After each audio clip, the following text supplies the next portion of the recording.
नमस्कार के Bharti news 24 channel में आपका स्वागत है। चले डालते हैं आज दिन भर की छोटी बड़ी खबरों पर नज़र। इस वक्त की बड़ी खबर निकल के आ रही, भारत और बांग्लादेश के बीच टेस्ट सीरीज का दूसरा मैच 22 दिसंबर को ढाला में खेला जाएगा। रोहित शर्मा इस मुकाबले से मैदान पर वापसी कर रहे हैं। रोहित शर्मा चोट की वजह से बाहर चल रहे थे, लेकिन अब वो ठीक हो गए हैं और दूसरे टेस्ट में खेलते हुए दिखाई दे सकते हैं।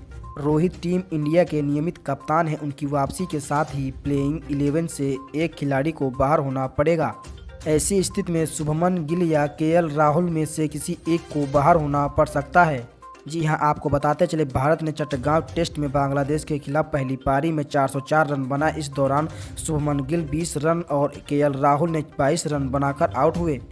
अगली बड़ी खबर, देश के पीएम नरेंद्र मोदी रविवार 18 दिसंबर को चुनावी राज्य त्रिपुरा और मेघालय की यात्रा करेंगे। वहां 68,000 करोड़ रुपए से अधिक की प्रोजेक्ट की आधारशिला रखेंगे और उसका शिलान्यास करेंगे। प्रधानमंत्री कार्यालय पीएमओ ने एक बयान में कहा कि इन प्रोजेक्टों में घर, सड़क, कृषि, दूरसंचार, सूचना प्रौद्योगिकी, आईटी, पर्यटन और अतिथि सहित विभिन्न क्षेत्रों की प्रोजेक्ट्स शामिल हैं।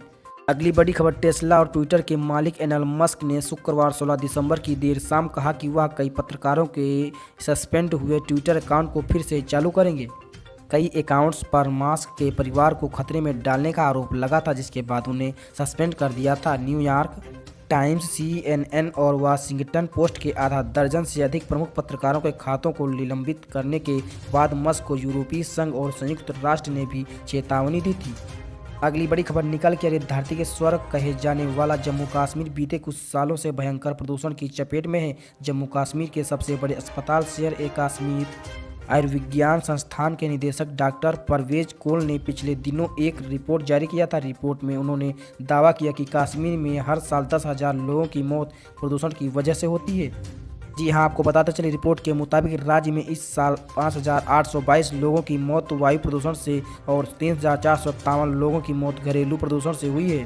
कोल के मुताबिक कश्मीर में आतंकवाद से भी ज़्यादा प्रदूषण खतरनाक हो गया है। घाटी में आतंक से इस साल 242 लोगों की मौत हुई है।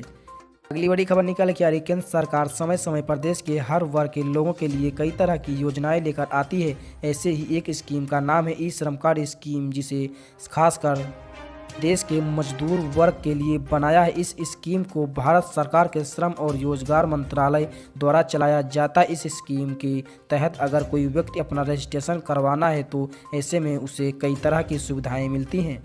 इस योजना में वे लोग आवेदन कर सकते हैं जो असंगठित क्षेत्र में काम करते हैं। सरकार ने इस योजना के जरिए देश के श्रमिकों का डेटाबेस तैयार किया है।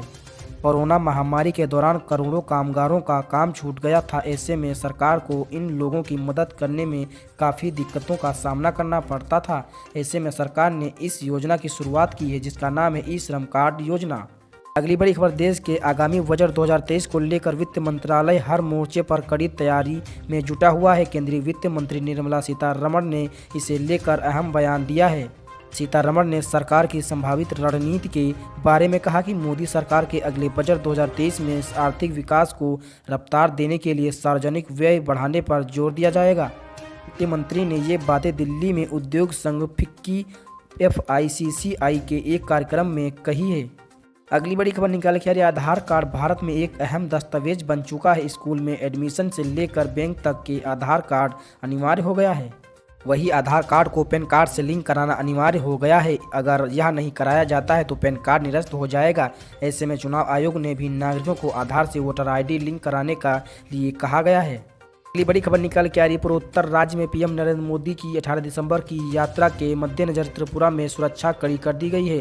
त्रिपुरा में अगले साल की शुरुआत में विधानसभा चुनाव होने वाले हैं। अगली बड़ी खबर, पश्चिम बंगाल की राजधानी कोलकाता में ईस्टर्न जोनल काउंसिल की बैठक जारी है। बैठक की अध्यक्षता केंद्रीय गृह मंत्री अमित शाह कर रहे हैं। इस बैठक में पश्चिम बंगाल, बिहार, झारखंड, उड़ीसा और सिक्किम के मुख्यमंत्रियों या उनके प्रतिनिधियों भी शामिल हुए हैं। बैठक में BSF के अधिकारी भी मौजूद हैं। बैठक में सीमा सुरक्षा के मुद्दे पर मुख्यमंत्री ममता बनर्जी और BSF के अधिकारियों के बीच बहस हो गई है। अगली बड़ी खबर निकल के आ रही, केंद्रीय वित्त मंत्री निर्मला सीतारमण ने शनिवार को दिल्ली में वर्चुअल माध्यम GST परिषद की 48वीं बैठक की अध्यक्षता की है। वित्त मंत्री निर्मला सीतारमण ने कहा कि इस बैठक में एजेंडे के 15 में से 8 बिंदुओं पर फैसला हुआ है। इसमें जीओएम के 2 मुद्दे थे जिन पर चर्चा करने की आवश्यकता थी, लेकिन उन पर विचार नहीं किया जा सका। ये तंबाकू और गुटखा पर क्षमता आधारित कराधान और जीएसटी। अगली बड़ी खबर निकल के आ रही, उत्तर प्रदेश में 10वीं और 12वीं परीक्षा की तारीख की घोषणा जल्द ही कर दी जाएगी। उत्तर प्रदेश के माध्यमिक शिक्षा परिषद के अनुसार 2023 की परीक्षा के लिए जनवरी के पहले हफ्ते में डेट शीट जारी कर दी जाएगी, जो कि वेबसाइट पर उपलब्ध कराई जाएगी। 10वीं बोर्ड की परीक्षा 24 फरवरी से 12 मार्च के बीच आयोजित की जा सकती है, जबकि 12वीं की परीक्षा मार्च में कराई जाएगी। इसमें कॉमर्स, आर्ट्स और विज्ञान संकाय की परीक्षा शामिल है, जिसकी डेट शीट जल्द ही उपलब्ध होगी। अगली बड़ी खबर, उत्तर प्रदेश में बच्चों को प्राइवेट स्कूल में पढ़ाने के लिए माता पिता को अपने जेब और ढीली करनी पड़ सकती है, क्योंकि ऐसी खबर है कि निजी स्कूल अगले शैक्षणिक सत्र में फीस में करीब 12% की वृद्धि करने जा रहे हैं। इसी तरह की देश दुनिया भर की खबरों से अपडेट रहने के लिए अभी हमारे चैनल को सब्सक्राइब करें, वीडियो को लाइक शेयर कमेंट करना ना भूलें।